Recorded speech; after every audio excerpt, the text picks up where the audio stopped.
Hello friends, मेरा नाम है विवेक और स्वागत है आप सभी का एक बार फिर से ऑन स्टडी में। तो गाइस, इससे पहले जो हमारे पार्ट आए थे उनमें हम सुपरिटेंडेंट एग्जाम के पेपर को डिस्कस कर चुके हैं कि पेपर कैसा आता है। साथ ही पेपर का पीडीएफ भी आपको हमारी पिछले वीडियो में मिल जाएगा। तो आप प्ले लिस्ट में जाकर टारगेट सुपरिटेंडेंट प्ले लिस्ट को ओपन करके उन वीडियो को देख सकते हैं और वहां से आप पीडीएफ भी डाउनलोड कर सकते हैं। अब आज के इस वीडियो में हम बात करेंगे सुपरिटेंडेंट एग्जाम 2018 का जो फिजिक्स का पेपर आया है उसके आंसर पर, यानी कि 2018 का जो फिजिक्स का पेपर था उसको आज हम डिस्कस करेंगे कि पेपर में किस टाइप के क्वेश्चन आए थे, उनके आंसर क्या है और उन प्रीवियस पेपर है उनसे काफ़ी सारे क्वेश्चन अगले इस बार भी आ सकते हैं। उनके काफ़ी चांस होते हैं कि जो प्रीवियस पेपर है उनसे काफ़ी सारे क्वेश्चन इस बार भी रिपीट हो जाएं। तो गाइस, आज के इस वीडियो में हम डिस्कस करेंगे सुपरिटेंडेंट एग्जाम 2018 के फिजिक्स के पेपर को। इसके बाद जो हमारा दूसरा पार्ट आएगा उसमें हम केमिस्ट्री के पेपर को डिस्कस करेंगे, इसी तरीके से मैथ के। तो आपको सभी प्रकार के वीडियो यहाँ पे मिलेंगे, इसलिए आप हमारे चैनल को सब्सक्राइब कर लें। तो चलिए शुरू करते हैं। तो गाइस, हम डिस्कस कर रहे हैं 2018 का फिजिक्स का पेपर।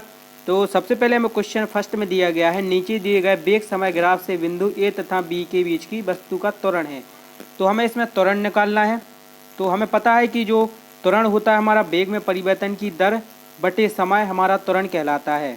तो वेग हमारा जब 10 था तो हमें 2 सेकंड का समय लग रहा था, तो हम 2 का भाग 10 में दे देंगे तो हमारा त्वरण आ जाएगा 5 मीटर सेकंड स्क्वायर। ठीक है, तो जो हमारा पहला है उसका आंसर हमारा है 5 मीटर सेकंड स्क्वायर।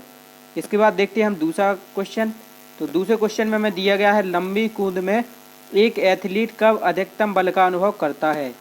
तो जो एथलीट यानी कि जो लंबी कूदता है यानी कि प्लेयर, वो हमेशा समान बल का अनुभव करता है, इसलिए हमारा इसका आंसर होगा हमेशा समान बल। अब इसके बाद देखा है हम क्वेश्चन नंबर तीसरा।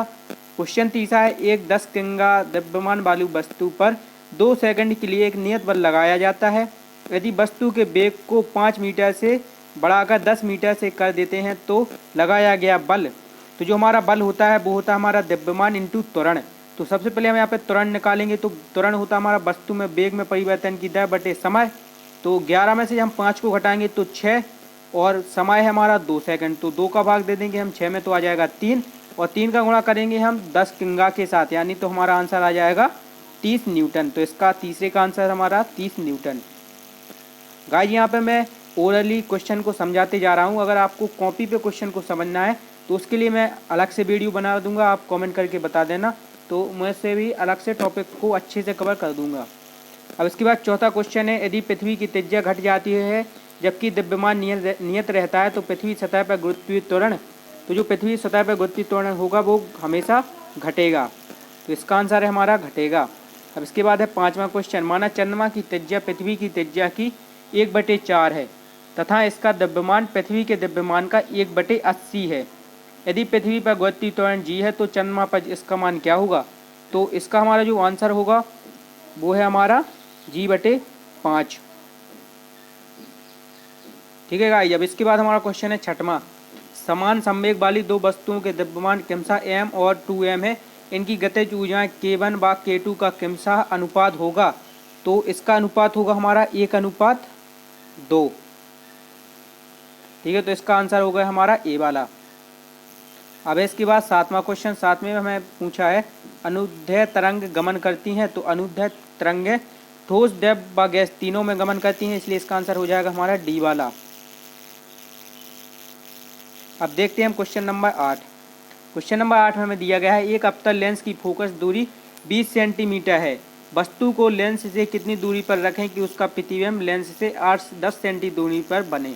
तो गाइस, जो क्वेश्चन नंबर 8, 9, 10, 11 और 12 है, एक क्लास 10th का है, इसलिए आप लोगों के लिए होमवर्क रहेगा। आपको इन क्वेश्चन को सॉल्व करके कमेंट में मुझे इसके आंसर बताने हैं, ये आपके लिए होमवर्क रहेगा। ठीक है, ये जो क्वेश्चन है ये क्लास 10th के हैं, तो आप अपनी बुक में से इन्हें पढ़िए और इनका आंसर मुझे कमेंट में बताइए।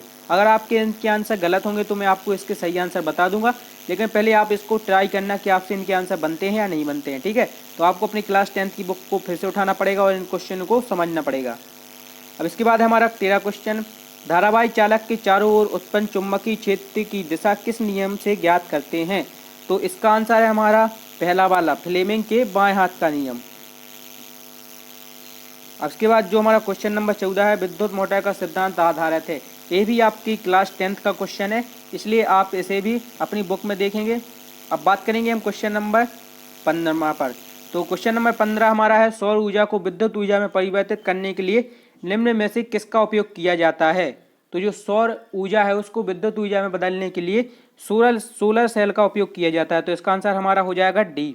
तो गाइस जो हम अभी प्रीवियस पेपर सॉल्व कर रहे हैं, इन प्रीवियस पेपर से आपको एग्जाम में काफ़ी ज़्यादा मदद मिलेगी और आप अच्छा स्कोर भी कर पाएंगे, क्योंकि प्रीवियस पेपर से हमें एग्जाम के पैटर्न के बारे में पता चल जाता है कि जो इस बार का हमारा पैटर्न आएगा वो किस बारे में आएगा, यानी कि पेपर कैसा आएगा, पेपर में क्वेश्चन कैसे होंगे, किस टाइप के क्वेश्चन आ सकते हैं, पेपर में कठिन क्वेश्चन आएंगे या सरल, हमें सब भी प्रकार की जानकारी प्रीवियस पेपर से हो जाती है। इसलिए गाइस जो हमारा पार्ट 1 है ये तो हमने पूरा कर लिया।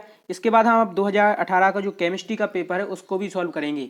तो आप पूरी वीडियो देखते जाइए, आपकी सुपर 100 एग्जाम की तैयारी हम बहुत ही अच्छी तरीके से करवाएंगे और आपको गुड रैंक के साथ एग्जाम को क्रैक भी करवाएंगे। तो आज के लिए बस इतना ही, मिलते हैं अगली वीडियो के साथ, तब तक के लिए धन्यवाद।